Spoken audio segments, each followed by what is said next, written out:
Welcome back to another very awesome episode today. Season 2, the year's coming to an end, but I've got a great guest. Also a very good friend of mine with a great story, Diana Jansen, and also social media influencer, but also the physio for Marties Rugby. Diana, thank you so much for joining me this morning.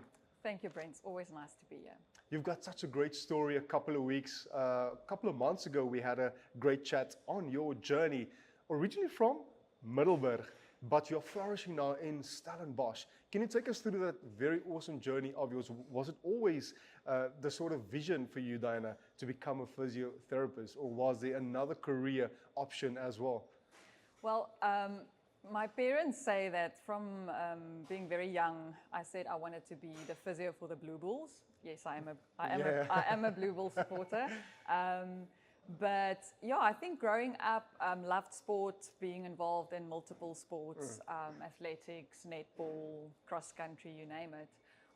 So I was at the physio quite a lot, and we had a lovely physio in the town that I was staying in, and I always said I wanted to be like this lady. I loved her. So I think that's where it started. So Was that the lady that inspired you? Yes, Tanny Charlie. Okay. Yeah, I just adored her, and everything she did was just amazing. And I don't think we as physios always know how much we invest in someone's life. Yes. But I know that she invested a lot. She might not even know that. Wow. But growing up and being there every week with injuries really inspired me. So I wanted to become a physio. But for some or other reason, I didn't want to go to the city. So I didn't want to go to Pretoria. So I was stuck on Potchefstroom, and I wanted to go study there. So I thought, okay, let me do what Potch offered. They didn't have physio. So I decided, okay, maybe also in the sport industry and do something like biokinetics. And so I studied 2 years in Potchefstroom. And then I realized, but it's not exactly what I wanted to do. Yeah. So then I applied for physio and I got accepted. But there is another story in between there. But got accepted, and I knew from the start that, that is what I wanted to do. That was your direction. Yeah. So from, when I started my studies, I remember that first day when I put my badge on and it said physiotherapy student. It was just incredible. So that's where it started in terms of the physio, being a physio. And then of course you ended up in Stellenbosch. Did you see this coming as well? No, not at all. I think coming to the beautiful Cape Winelands region district. Look, let's be honest. I think everyone wants to move down to the Western Cape. It's like the promised land or something. Maar Middelburg is net so mooi. It is, but it's different. It's anders mooi. Yeah. So for me, I think it was always, you have this ideal in the back of your mind, like one day maybe we'll do this. And, my husband and I, we talked about it a lot, when the kids are done with school, moving down, maybe come retire here. But that's what it remained, just like a dream, something, someday, someday we'll move down to the Cape. Yeah. And it actually happened very quickly for us. So I had a big practice in Witbank up to 2015, and on a whim I decided to close my practice, very burned out, not managing my stress levels. Yeah. And then I was out of physio practice for quite some time, and I believed I'll never go back. I said, I'm done. Yes. And it was Gooi die interesting. handdoekie in. Ja, nee, letterlik ingegooi. And then when COVID came, I started locuming again in the hospital because, there was just not enough hands. Yeah. And slowly but surely, looking back, obviously I see that there was a plan with everything. I didn't know it at the time. And people kept on asking me, but will I do, my own practice again? Yes, I said, no, I'll do the locum work in the hospital, but that's it. And then 2 years ago, I was at an athletics meeting with my son, and I remember it as if it was yesterday. They did a relay race, and him and his friend did that last stretch. And as they came past the finish line, his friend pulled his hamstring, but quite badly. Yeah. And he just went and sat down and cried. And the first thing my son did is he called me. And I was just like, Whoa. you know, and he's Yeah. like, my mom's a physio, Yeah. you know. And I remember as I kneeled next to this athlete, it's just, I got... Something Something happened. stirred in my heart, Yeah. and I knew, but this is what I was missing. Wow. And I felt a very intense, call it a prompting to get back into physio. Yeah. And that was something I haven't experienced in that previous 4 or 5 years. So then I slowly but surely got involved with the school as a physio and started with being involved in the rugby. Yeah. And then the opportunities started coming. Flowing in. Yeah, and you know, so I got involved with the Pumas, the under 18 Academy Week. I went with them to the Academy Week. Yeah. And it just stirred that love for rugby again, that I think for a long time, you know, it wasn't there. Yes. And again, it stirred, and I was, you know, busy with the sevens. Yeah. And in that time, the Blitzbox had a sevens tournament at Kanonkop High School in Middelburg. And they always have a physio at their training Yes. sessions. And, you know, with their contact training, they do strapping. So Mr. Yu, their physio, another person that inspires me, he had another commitment there was 2 sessions that they didn't have a physio. So the organizers of the tournament asked me, you know, can I help? And that was, again, one of those opportunities that's easy to miss in life. Yeah. And I just grabbed it and said, yes, of course. You know, on the inside, when I said yes, I was like, what were you thinking? What were you thinking? What were you thinking? I mean, this is the high school and this is the Blitzbox. So I went, and there I met Marius Skuman Shoes, and we started, you know, just chatting about Stellenbosch and the environment. And interestingly enough, as he spoke about Stellenbosch, Paul, the whole environment, I remember I told him, yes, you know, I won't think twice about moving down to the Western Cape. And they say you should be very careful what you wish for. So he told me about SAS. And I was just like, you know, in a conversation, just look like you know what the other person is talking about. But afterwards, I had no idea what it was. I was just like Googling, and what is this? And I saw that it is the Stellenbosch Academy of Sports. And I was like, wow, this is such a great facility. And, you know, being the social media thing, and you know, Googled them, and I was just amazed at the concept, and it was, you know, sort of following them and seeing what they do. And interestingly enough, just a week or 2 after that, they advertised a position for physiotherapists. At the time, I didn't know it was for the Marty's practice. And I showed it to my husband, and he said, no, you know, go for it. And I said, but you know what what the consequences will be if I get something like this. And he said, you know, just do it. You'll never know.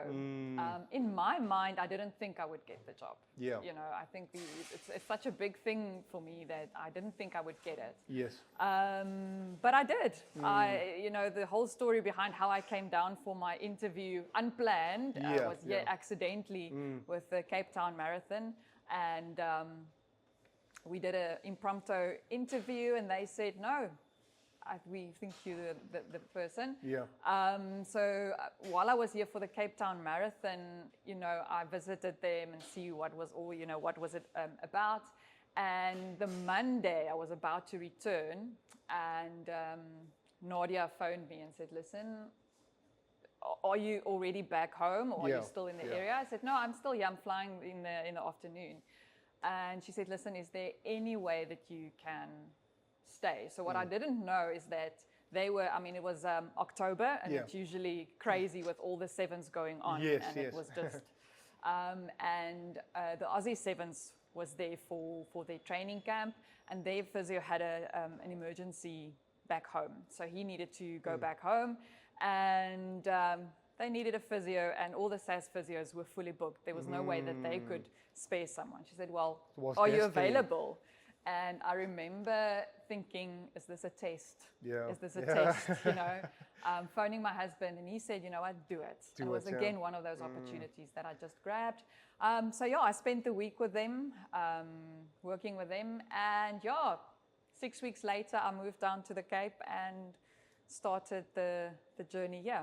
Wow, and the rest is history. And of Yes. course, right now, you're flourishing. I see you. You are so focused and, of course, working tremendously hard as well, flourishing as well. What do you like the most when it comes to your work? Sure.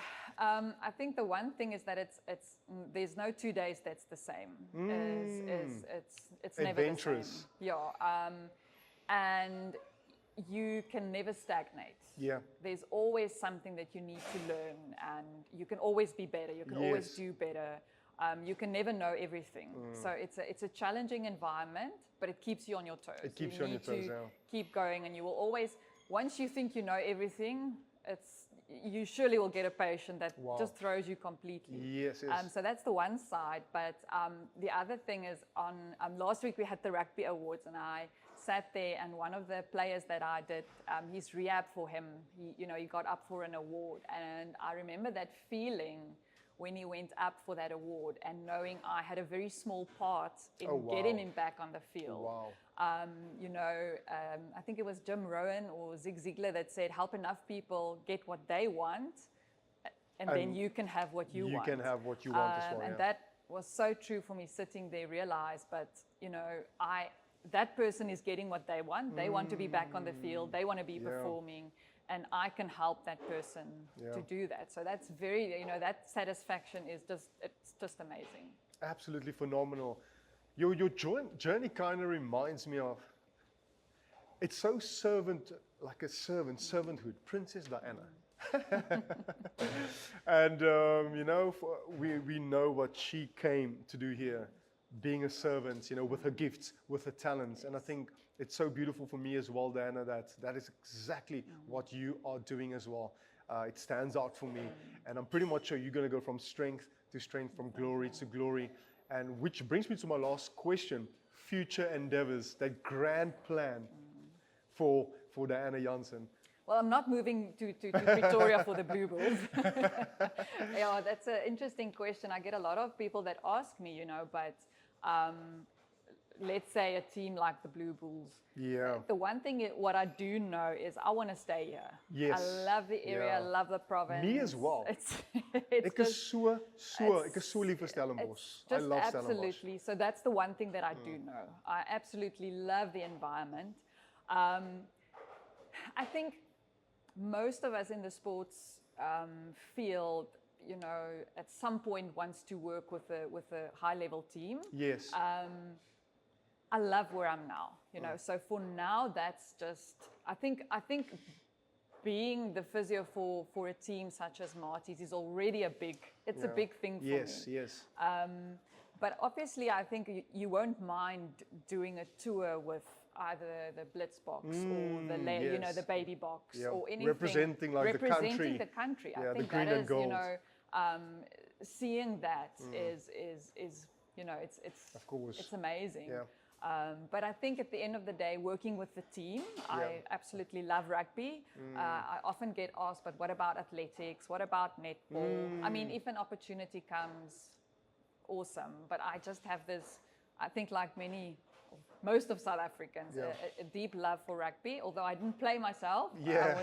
But I absolutely love it. So being involved with a team in rugby for me As a is physio, encouraging the team as well, because I'm pretty much sure you're doing that already. I am. Just encouraging them, motivating them. And like you here now as well, Stellenbosch, your story is so inspirational. And I think you're going to touch so many people's lives still to come in the future as well. Diana Jansen, thank you so much for joining me today. Thank you. And I'm so excited for the future, I'm pretty much sure we're going to work a lot together still. Excited. Yeah, I hope so. everywhere. Yeah, I hope so as well, truly. Everywhere on the field. And hopefully we can travel internationally. Absolutely. We know that the Rugby World Cup is slowly but surely approaching again.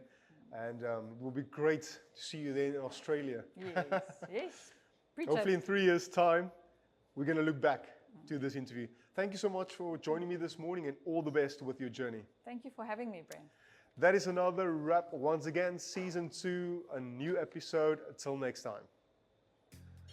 Today's episode, once again, coming to a close. I've got the awesome Chef Lou here once again. Chef, what are we having here? Okay, so what we have here today is a Los Angeles pizza, which is bacon, avo, and feta. Yep. Very, very, very, very lovely flavors.